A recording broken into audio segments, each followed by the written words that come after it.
Hello student, मैं एकता सिंह आप सभी का ज्ञान चैतन्य चैनल में बहुत-बहुत स्वागत करती हूँ। आज के इस टॉपिक में हम गुप्त काल में कला और साहित्य का विकास यहाँ पर देखने वाले हैं। तो शुरू करते हैं।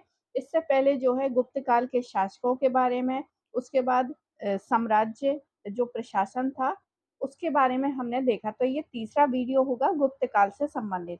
तो कला एवं साहित्य देखते हैं। कला एवं साहित्य के विकास की दृष्टि से गुप्त काल को भारतीय इतिहास का ही स्वर्ण युग कहा जाता है। कला एवं साहित्य में गोपियां कृष्ण की अंग गुप्त काल में बनी थी। अब वास्तुकला देखते हैं तो गुप्तकालीन मंदिरों की क्या विशेषताएं हैं। तो गुप्त काल में ही मंदिर निर्माण कला का जन्म होता है। गुप्त युगीन मंदिर नागर शैली में बने हैं।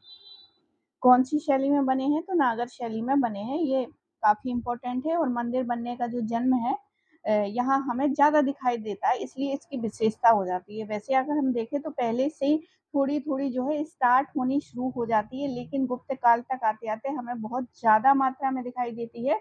इसलिए जो मंदिर निर्माण कला की विशेषता है वो गुप्त काल के हिस्से में आ जाती है। गुप्त काल में पंचायतन शैली के मंदिर बनने शुरू हो गए। पंचायतन शैली का प्राचीनतम जो उदाहरण है झांसी का देवगढ़ का दशावतार मंदिर है। तो ये झांसी के पास ही है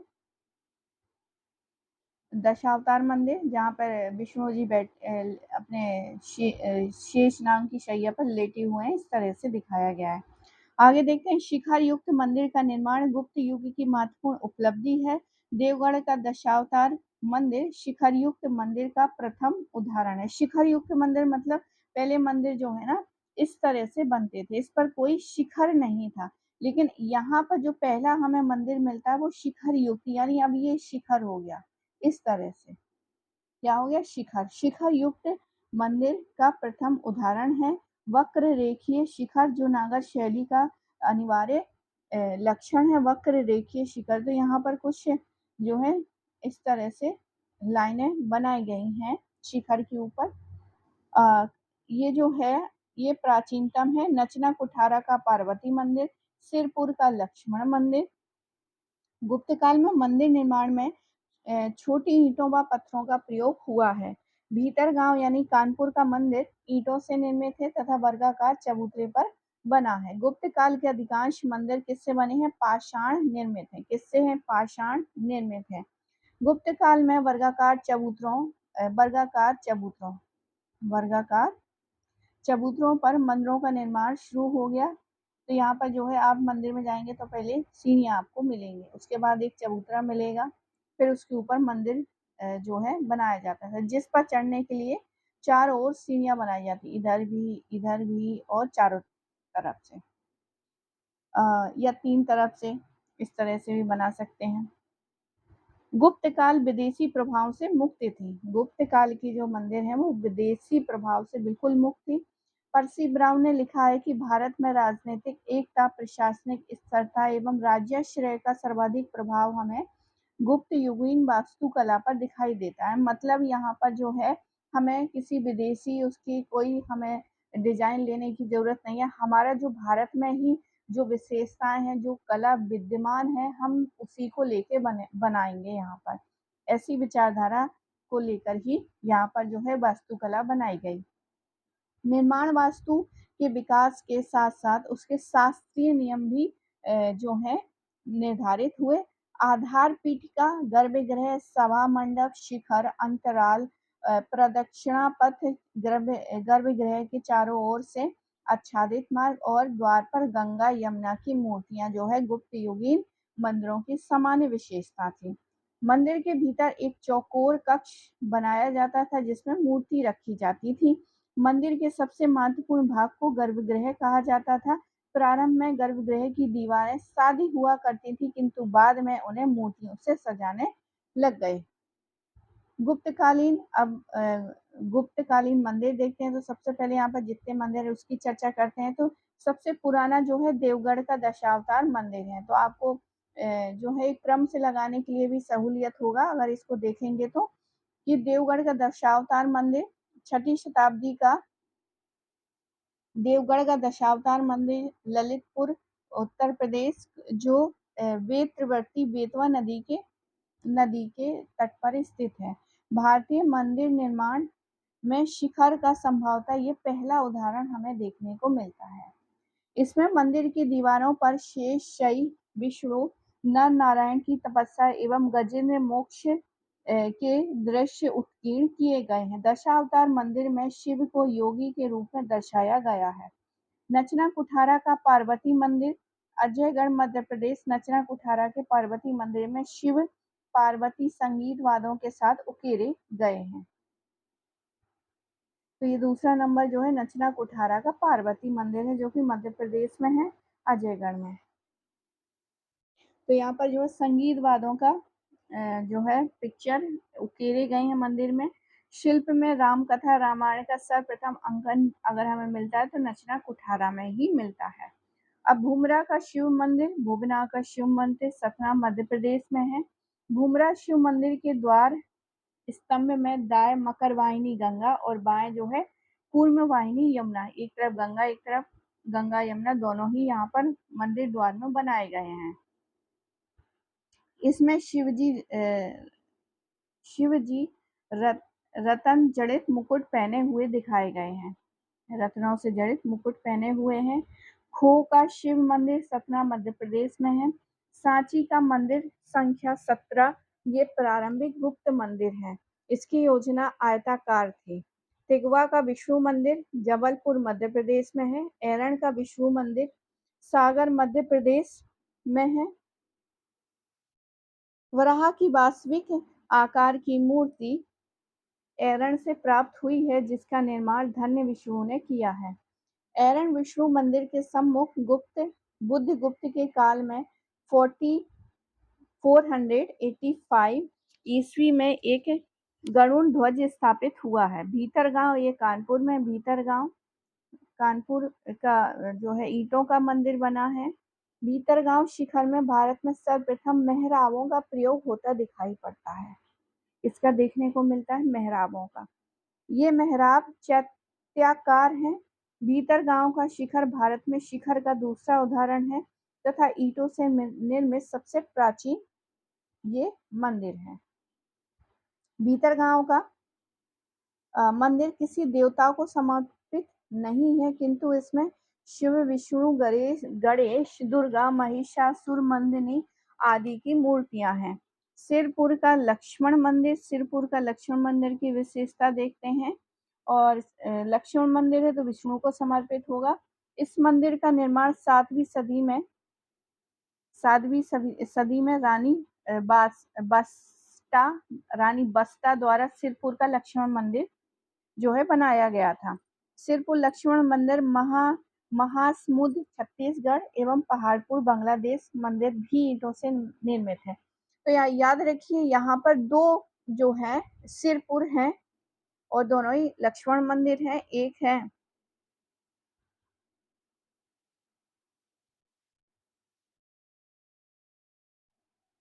एक है छत्तीसगढ़ में और ये सिरपुर जो है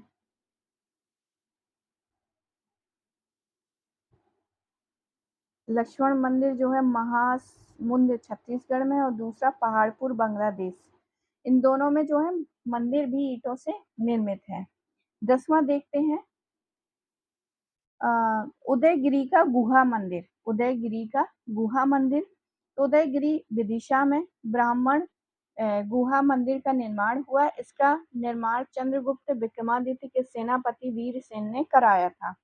उदयगिरी के गुहा मंदिर में विष्णु के वराह अवतार की विशाल मूर्ति स्थापित की गई। वराह अवतार को समुद्र से पृथ्वी का उद्धरण करते हुए किया गया है। दिनाजपुर का वैग्राम मंदिर जो कि बांग्लादेश में है। गुप्त काल में ब्राह्मण एवं बौद्ध जो है गुहा मंदिरों का भी निर्माण हुआ है। सबसे ज्यादा अगर हम साक्ष्य देखते हैं तो हमें मध्य प्रदेश में हमें ज्यादा मिलता है। अब विशेषताएं देख लेते हैं किसकी, ये मूर्तियों की देख लेते हैं। तो गुप्त काल में मूर्ति कला के 3 प्रमुख केंद्र थे, मथुरा, सारनाथ और पाटलिपुत्र। गुप्त कालीन मूर्तिकारों ने मथुरा शैली से प्रभावित होकर ही मूर्तियां बनाई गई थी। गंगा यमुना की मूर्तियां गुप्त काल की ही देन है। गुप्त काल में मूर्तियां धातु, पत्थर एवं मिट्टी की बनाई जाती थी। परिधानों की महत्ता, अलंकृत प्रभामंडल, विशेष केश सज्जा, मुद्रा, आसन, आध्यात्मिक सरलता तथा भारतीयकरण जो है गुप्तकालीन मूर्तिकला की विशेषता है। शिव के अर्ध नारीश्वर रूप की रचना भी गुप्त काल में हुई है। गुप्त मूर्ति कला का सर्वोत्तम उदाहरण हमें सारनाथ की मूर्ति में मिलता है। तो गुप्तों की जो मूर्ति कला है उसका बहुत अच्छा उदाहरण सारनाथ मूर्तियों में हमें देखने को मिलता है। सारनाथ से प्राप्त बौद्ध मूर्तियों का निर्माण चुनार के सफेद बलूदार पत्थर से किया गया है। कांगड़ा में बुद्ध को धर्म चक्र प्रवर्तन मुद्रा में पीतल की मूर्ति प्राप्त हुई है गुप्त काल की। सुल्तानगंज से बुद्ध की 7.5 फीट ऊंची अभय मुद्रा में तांबे की प्रतिमा मिली है। देवगढ़ के दशावतार मंदिर में विष्णु की मूर्ति मिली है। उदयगिरी के वराह अवतार की मूर्ति तथा सूर्य की काशी व कौशाम्बी से मिली मूर्तियां गुप्त काल की मूर्ति कला की परिपक्वता को दर्शाती हैं। सारनाथ से बैठे बुद्ध की मूर्ति तथा मथुरा से खड़े बुद्ध की समभंग मुद्रा में मूर्ति मिली है। मथुरा से महावीर एवं विष्णु की मूर्तियां मिली हैं। विष्णु से वराह अवतार की मूर्तियां उदयगिरी एवं एरण में मिलती हैं। अब यहाँ पर कुछ जो है गुप्तकालीन गुहा स्थापत्य, स्तूप, विहार एवं चित्रकला के बारे में भी देखते हैं। तो चित्रकला के क्षेत्र में गुप्त काल में असाधारण उन्नति हुई। गुप्त काल में सारनाथ में मूल गंधकुटी विहार का निर्माण हुआ, जिसका उल्लेख ह्वेनसांग ने किया है। गुप्त काल में धमेक स्तूप का निर्माण हुआ था। तो याद रखिए गुप्त काल में ही धमेक स्तूप का निर्माण हुआ, जो चबूतरे पर बना हुआ है। धमेक स्तूप ईंटों का बना गोलाकार स्तूप है। धमेक स्तूप जो है गुप्त काल में निर्माण हुआ था।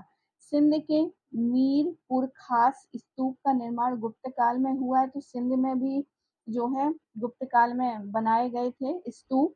अजंता की गुफा 16, 17 और 19 16, 17 और 19 गुप्तकालीन बनाई गई हैं। बाघ की गुफाएं भी गुप्त काल की गुफा स्थापत्य का उदाहरण है। अजंता व बाघ की गुफाओं में बने चित्र गुप्तकालीन चित्रकला की प्रगति को दर्शाते हैं। अजंता की बात कर लेते हैं। तो अजंता की गुफाएं महाराष्ट्र के औरंगा जिले में बाघोरा नदी के किनारे सह्याद्री पहाड़ियों को काटकर बनाई गई थी। अनिष्ठा गांव गुफाओं से 2 मील दूर है। इसी गांव के नाम पर इन गुफाओं का नाम अजंता पड़ा है।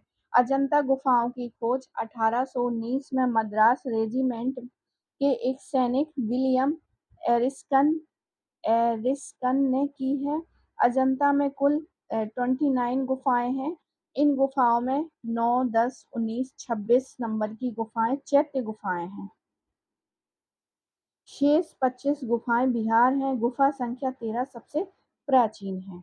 8वीं से 13वीं गुफा तक की 6 गुफाएं हीनयान संप्रदाय की हैं। अब 17वीं गुफा में सबसे अधिक चित्र हैं। सबसे पहले 16वीं गुफा में सर्वाधिक चित्र थे, पर अधिकांश नष्ट हो गए। इसलिए 17वीं गुफा में जो है सबसे ज्यादा अधिक चित्र हैं। और 13वीं गुफा 8वीं शताब्दी में 13वीं गुफा तक 6 गुफाएं हीनयान संप्रदाय की थी। गुफा नंबर 17 को राशि चक्र गुफा एवं चित्रशाला कहा जाता है। इसमें सर्वश्रेष्ठ चित्र माता एवं शिशु का है। अधिकतर चित्र बुद्ध के जीवन से संबंधित है, जैसे कि महानिष्क्रमण, महापरिनिर्वाण के दृश्य यहाँ पर हैं। अब यहाँ पर कुछ चित्र देख लेते हैं। जैसे बैठी स्त्री का चित्र तो 9वें वाले में है। पुजारियों के दल का स्तूप की ओर जाते चित्र 9वीं में है। जातक कथाओं के चित्र 10वीं में है। स्त्रियों से घिरे राजा के जुलूस का चित्र भी 10वें में है।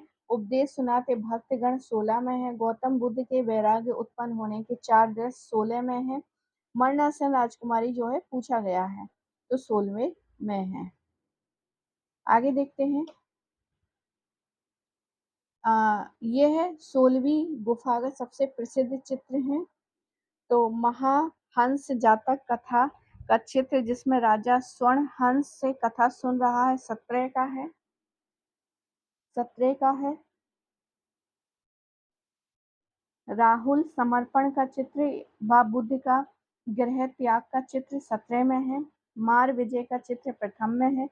चालुक्य सम्राट पुलकेशिन द्वितीय की सभा में आए फारसी नरेश खुसरो परवेज द्वितीय के दूत के स्वागत का दृश्य है प्रथम में। बोधिसत्व पद्म पाणि और वज्र पाणि के चित्र प्रथम में है। साणों की लड़ाई भी प्रथम में है और विदुर पंडित जातक का चित्र भी द्वितीय में है। सब द्वितीय में है यहाँ से। बुद्ध का जन्म, माया का स्वप्न, झूला झूलती राजकुमारी, ये सब द्वितीय में है। गुफा नंबर 19 जो है सर्वाधिक बड़ी स्तूप गुफा है। 9वीं और 10वीं गुफा के चित्र सबसे प्राचीन है। ये चित्र प्रथम शताब्दी के समय सातवाहन शासकों के संरक्षण में बनाए गए थे। गुफा संख्या 16, 17, 19 गुप्तकालीन है, जैसे हमने पहले चर्चा की है। इन गुफाओं को वाकटक नरेश पृथ्वी सेन द्वितीय के सामंत बाघदेव ने बनवाया था। इसमें वाकटक विंध्य शक्ति का नाम भी अंकित है। गुफा संख्या 1 और 2 के चित्र जो है 6ठी शताब्दी में वापाती के चालुक्य शासक पुलकेशिन द्वितीय के काल में बने हैं। अजंता की गुफाओं में 3 तरह के चित्र हैं: आलेखन, वर्णन, अलंकरण। चित्र निर्माण में टेम्पोरा और फ्रेस्को विधि का प्रयोग किया गया है। बाघ के चित्रों का विषय लौकिक जीवन से संबंधित था, जबकि अजंता के चित्रों का विषय धार्मिक था। यहाँ चित्रकला में कुल 6 रंगों का प्रयोग हुआ है: लाल, पीला, नीला, काला, सफेद और हरा। लाल, पीला, नीला, काला, सफेद और हरा। बाघ की गुफा, ये तो अजंता के बारे में थी। अब बाघ की गुफा की चर्चा करते हैं। ये मध्य प्रदेश के बागनी नदी के तट पर है, इसलिए इसका नाम बाघ की गुफाएं कर दिया है। इसकी खोज जो है 1818 में डेंजर फील्ड ने किया था। तो बाघ तो वैसे ही डेंजर होता है, तो डेंजर फील्ड ने ही उसकी क्या कर लिया, खोज कर ली 1818 में। यहाँ कुल टोटल 9 गुफाएं हैं। वर्तमान में केवल गुफा संख्या 4 और 5 के ही चित्र सुरक्षित हैं, जिन्हें संयुक्त रूप से रंग महल गुफा कहते हैं। गुफा संख्या 2 पांडव गुफा सबसे बड़ी है। गुफा संख्या 3 को हाथी खाना कहते हैं। तो 2 जो है सबसे बड़ी है। गुफा संख्या 3 को हाथी खाना कहते हैं। एलोरा औरंगाबाद से 7वीं से 9वीं शताब्दी के बीच राष्ट्रकूटों द्वारा निर्मित 34 शैलकृत गुफाएं मिली हैं। इसमें से 12 तक बौद्ध, 13 से 29 तक हिंदू व 30 से 34 तक जैन गुफाएं हैं। एलिफेंटा गुफा शैव एवं बौद्ध साहित्य से संबंधित है। अब बात करेंगे साहित्य की। तो पुराणों का जो रूप अब प्राप्त होता है, उसकी रचना गुप्त काल में हुई। रामायण व महाभारत को अंतिम रूप गुप्त काल में दिया गया। इस काल में अनेक स्मृतियों व सूत्रों पर भाष्य लिखे गए। नारद, कात्यायन, पराशर व बृहस्पति स्मृति की रचना इसी काल में हुई। नारद व बृहस्पति स्मृति प्रधानता विधि विषयक है, जबकि कात्यायन स्मृति मुख्यतः आर्थिक विषयों पर लिखी गई है। गुप्त काल में संस्कृत के महान विद्वान कालिदास हुए। उन्हें भारत का शेक्सपियर भी कहा जाता है। कालिदास ने 4 काव्य एवं 3 नाटकों की रचना की। कालिदास की शैली को विदर्भी शैली कहा जाता है। कालिदास रचित ऋतु संहार और मेघदूत खंड काव्य हैं। कुमार संभव और रघुवंश महाकाव्य हैं। कालिदास के 3 नाटक विक्रमोर्वशीय, मालविका अग्निमित्र, अभिज्ञान शाकुंतलम ये सर्वश्रेष्ठ रचना है। क्षेमेंद्र ने भी बृहत कथा मंजरी में कालिदास की एक अन्य रचना कुंतलेश्वर दैत्यम का एक श्लोक उद्धृत किया है, किंतु ये ग्रंथ अभी तक प्राप्त नहीं हुआ है। तो याद रखिए, कुंतलेश्वर दैत्यम भी किसका है?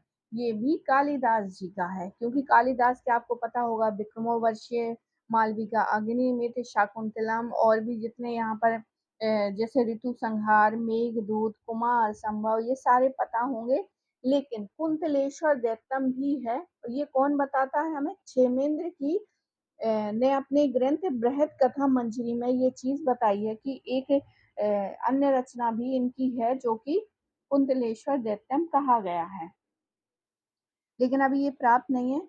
ये भी है उसका एक ड्रॉबैक। ऋतु संहार जो है कालिदास की प्रथम काव्य रचना है जो 6 सर्गों का एक खंड काव्य है। मेघदूत पूर्व मेघ तथा उत्तर मेघ में विभक्त है। इसमें यक्ष की बृह गाथा का विवरण है। कुमार संभव यह 17 सर्गों का महाकाव्य है जिसमें शिव पार्वती के पुत्र कुमार कार्तिकेय के जन्म की कथा का वर्णन है। कुमार संभव में कार्तिकेय के जन्म की कथाएं सम्मिलित है। रघुवंशम 19 सर्गों का महाकाव्य है जिसमें राजा दिलीप से लेकर अग्नि वर्णन तक 40 इक्ष्वाकु राजाओं का चित्रण है। मालविका अग्निमित्र जो है 5 अंकों में कालिदास की प्रथम नाट्य रचना जिसमें शुंग राजा अग्निमित्र और मालविका की प्रणय कथा है। विक्रमोर्वशीय पुरूरवा व उर्वशी की प्रणय कथा है जो 5 अंकों में है। इस नाटक का दृश्यांकन झूसी यानी प्रतिष्ठानपुर में किया गया है। अभिज्ञान शाकुंतलम कालिदास की सर्वोत्तम रचना 7 अंकों में हस्तिनापुर के राजा दुष्यंत व कर्ण ऋषि की पालिता पुत्री शाकुंतला के संयोग व वियोग का विवरण है। ये कालिदास का तीसरा व अंतिम नाटक है। जर्मन कवि गेटे ने अभिज्ञान शाकुंतलम की प्रशंसा की है। कालिदास ने मेघदूत की रचना वाकाटक नरेश प्रबलसेन द्वितीय के दरबार में की है। गुप्तकालीन नाटक मुख्यतः प्रेम प्रधान एवं सुखांत होते थे। गुप्तकालीन नाटकों की एक प्रमुख विशेषता ये है कि उच्च सामाजिक स्तर के पात्र संस्कृत बोलते थे जबकि निम्न सामाजिक स्तर के पात्र एवं स्त्रियां प्राकृत भाषा बोलती थीं।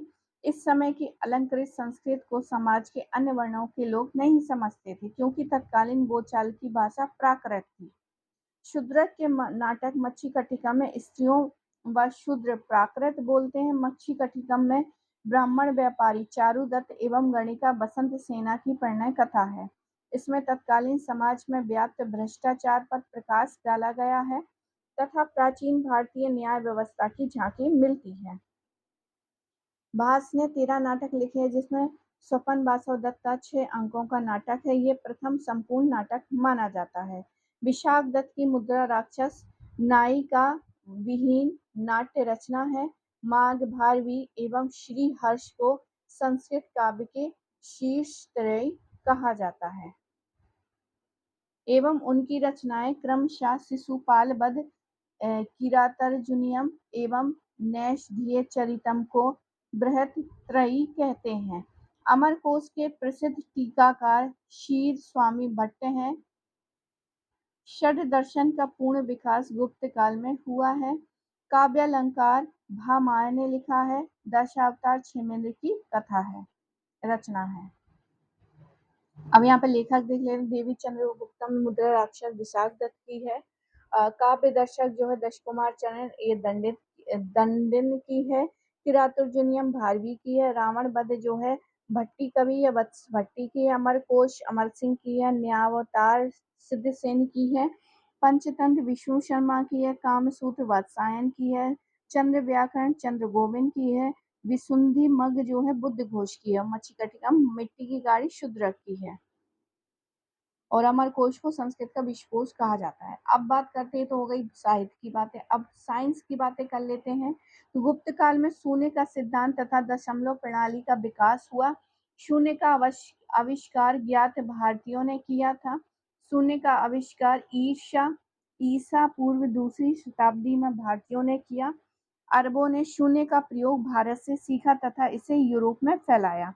अंग्रेजों ने भारतीय अंकमाला को अरबी अंक कहते हैं किंतु अरब लोग भारतीय अंक को हिंदसा कहते हैं। अरबों ने ही भारतीय अंकन पद्धति को अपनाकर पश्चिमी दुनिया में फैलाया था।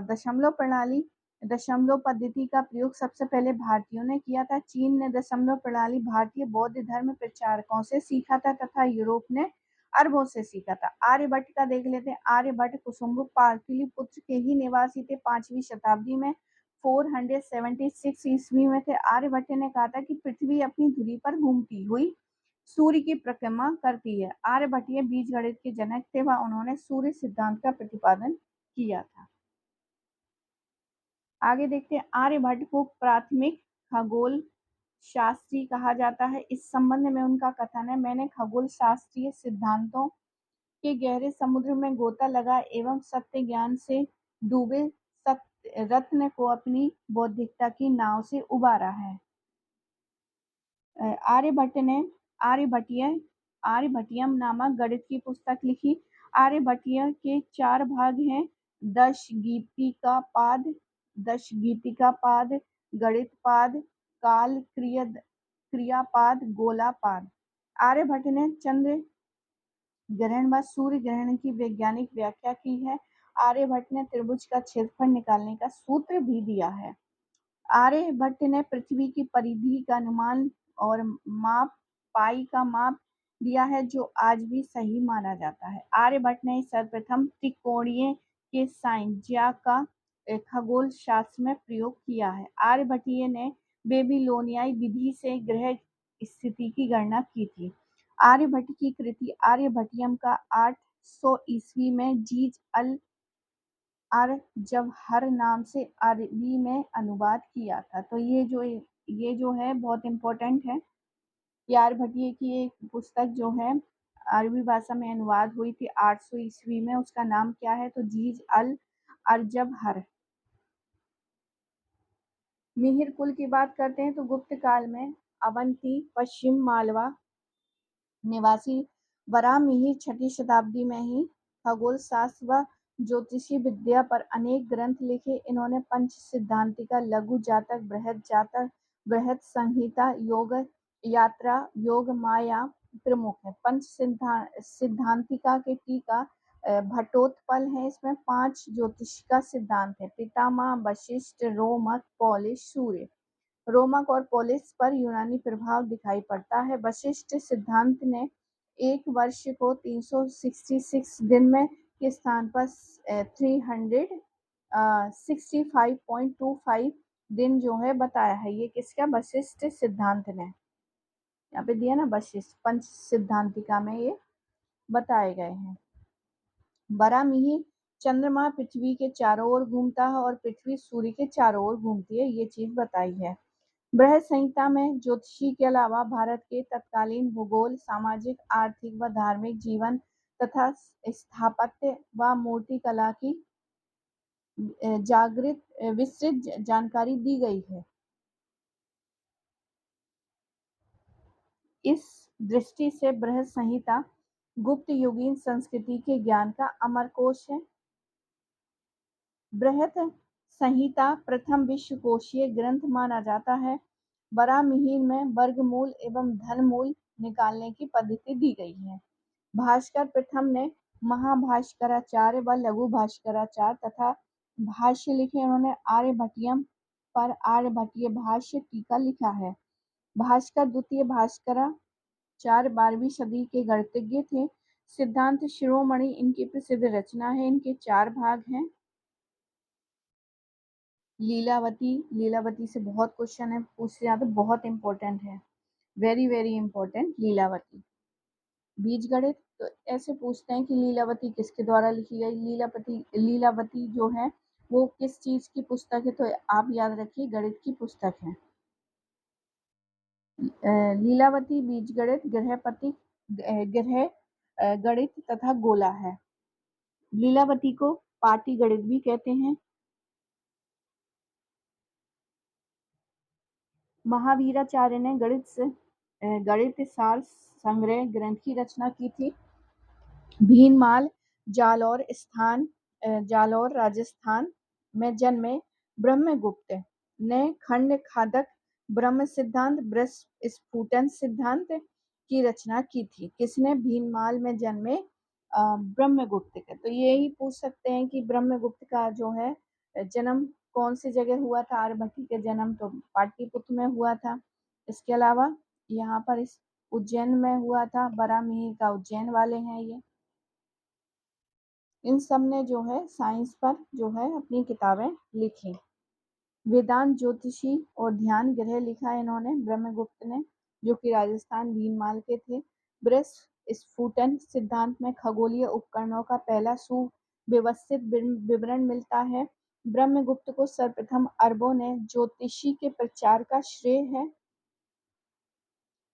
ब्रह्म स्फुटन और खंड खादक का अरबी अनुवाद अल्लफ जारी एवं अलबरूनी ने सर हिंद एवं अलात आरकंद नाम से किया है। ब्रह्मगुप्त ने गुरुत्वाकर्षण के सिद्धांत का प्रतिपादन करते हुए कि पृथ्वी सभी वस्तुओं की ओर आकर्षित करती है, मतलब पृथ्वी सभी को अपनी ओर खींचती है। सुश्रुत गुप्त काल में शल्य चिकित्सक थे। सुश्रुत से भी कई बार जो है क्वेश्चन पूछे गए हैं। चरक भी पूछा जाता है, धनवंतरी भी पूछा जाता है, तो ये काफी इम्पोर्टेंट है। तो अभी फिलहाल सुश्रुत है। सुश्रुत भी जो है शल्य चिकित्सा से संबंधित है। इनकी पुस्तक सुश्रुत संहिता के उपदेष्टा धनवंतरी हैं। धनवंतरी, इसमें 121 उपकरणों का उल्लेख है। धनवंतरी नामक आयुर्वेद का चिकित्सक चंद्रगुप्त विक्रमादित्य के दरबार में था। उसने निघंटु ग्रंथ लिखा था। धनवंतरी ने निघंटु ग्रंथ लिखा था, आयुर्वेद का ये ग्रंथ है।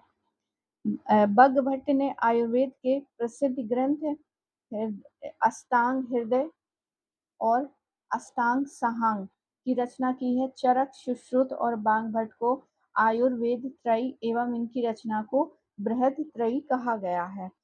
भारत में पशु चिकित्सा के जनक जो है शालिहोत्र हैं। तो याद रखिए, इस समय शालिहोत्र हैं जो पशुओं की चिकित्सा करते थे। घोड़ों की चिकित्सा के लिए अश्वशास्त्र, शालिहोत्र संहिता, होल शास्त्र लिखा है। परमार भोज ने अश्व चिकित्सा पर शालिहोत्र ग्रंथ लिखा था। पालेकप्य नामक पशु चिकित्सा ने हस्त्यायुर्वेद नामक ग्रंथ लिखा है, जो हाथियों की चिकित्सा से संबंधित था। श्रीधर ने गणित की पुस्तक त्रिशती लिखी है।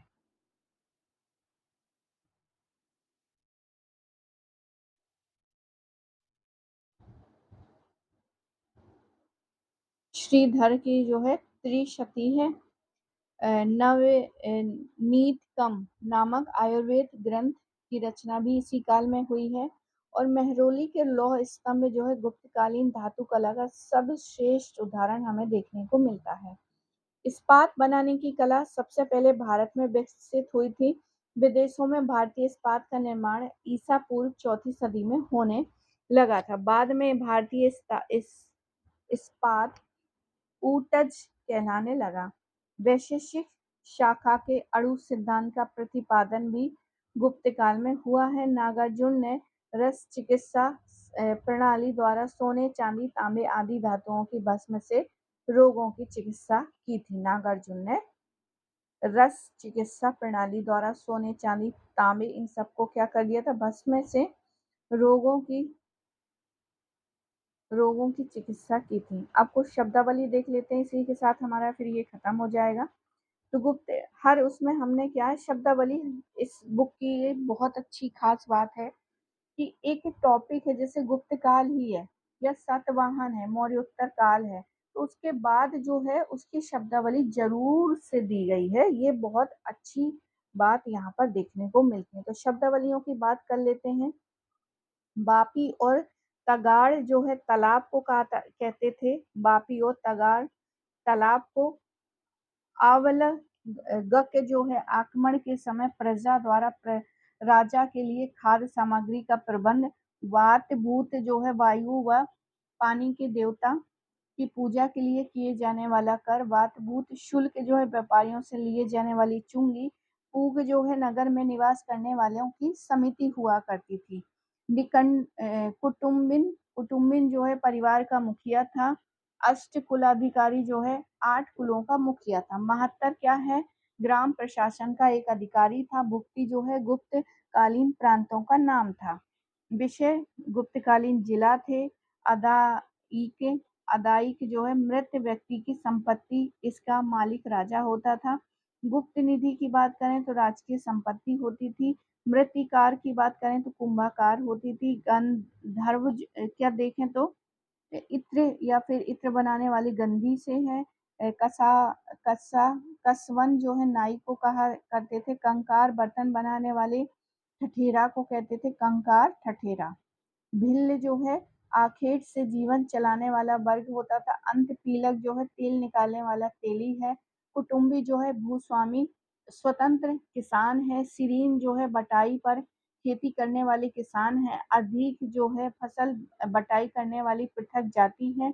मेलवार जो है मंदिरों को मेलबार मंदिरों को अग्रहार गांवों से होने वाली आय है।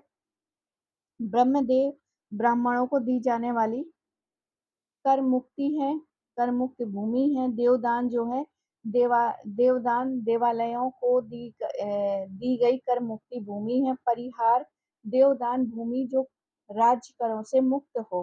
भोग राजा को फलों व सब्जियों के रूप में प्राप्त होने वाला कर है। कल पत जो है बिक्री कर है। दशक मछुआरा है। तामलुक पान है। तो तामलुक यहाँ से पूछा गया है, तो तामलुक याद रखिए, तामलुक पान से रिलेटेड है। आगे देखते हैं क्या है यहाँ पर। अब कुछ गुप्तकालीन अभिलेख बात कर लेते हैं। अभिलेखों की चर्चा यहाँ पर। प्रयाग प्रशस्ति आपको सबको पता होगा, समुद्र गुप्त की, हरिशेन इसके लेखक हैं। मेहरौली लौह स्तंभ ये चंद्रगुप्त द्वितीय का है। उदयगिरी चंद्रगुप्त द्वितीय का है। मथुरा चंद्रगुप्त द्वितीय का है। बिलसड़ अभिलेख कुमार गुप्त प्रथम का है। करमदंडा अभिलेख जो है फैजाबाद का है, फैजाबाद में है और ये कुमार प्रथम का है।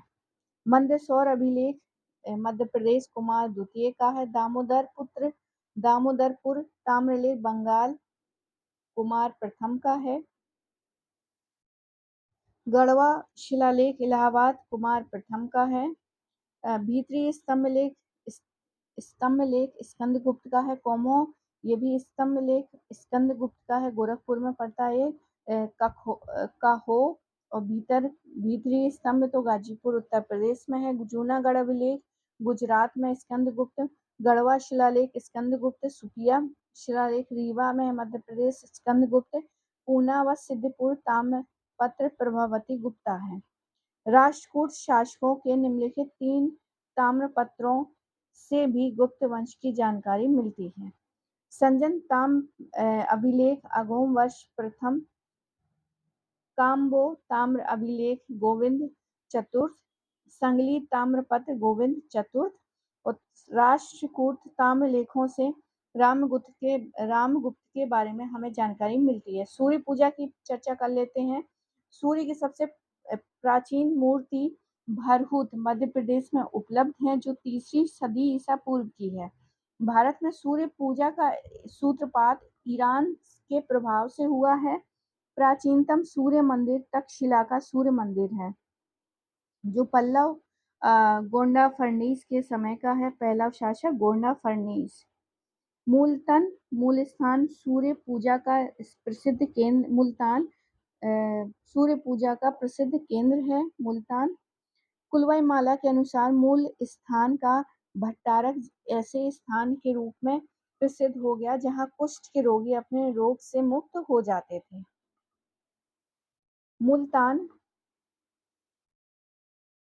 मुल्तान में सूर्य पूजा का उल्लेख हिंग-सांग, अबू जईद अल-मसूदी, अल-बरूनी और इश्तखरी ने किया था। हिंग-सांग के अनुसार मुल्तान के सूर्य मंदिर का निर्माण साम्य द्वारा करवाया गया था। साम्य द्वारा निर्माण करवाया गया था मुल्तान वाला, पाकिस्तान वाला मुल्तान जो है सूर्य मंदिर साम्य द्वारा निर्मित करवाया गया था, ये बताया हिंग-सांग ने। मांडा सियात यानी बुलंदशहर का सूर्य मंदिर गुप्तकालीन है। मुंडेरा गुजरात, ओसिया जोधपुर, कोणार्क उड़ीसा आदि प्रसिद्ध सूर्य मंदिर हैं। राजस्थान में सूर्य मंदिर का सबसे प्राचीन मंदिर चित्तौड़ दुर्ग में कालिका माता का मंदिर है। कालिका माता का मंदिर है। तो ये थे कुछ इम्पोर्टेंट फैक्ट गुप्त साम्राज्य से संबंधित। तो आई होप आपको ये समझ आया होगा टॉपिक और महत्वपूर्ण चीजें आपको पता चली होंगी। वीडियो पसंद आया तो प्लीज लाइक करिए, शेयर करिए, सब्सक्राइब करिए। इसके बाद हम बढ़ाएंगे गुप्तोत्तर काल। तो पूरा वीडियो देखने के लिए आप सभी का बहुत बहुत धन्यवाद।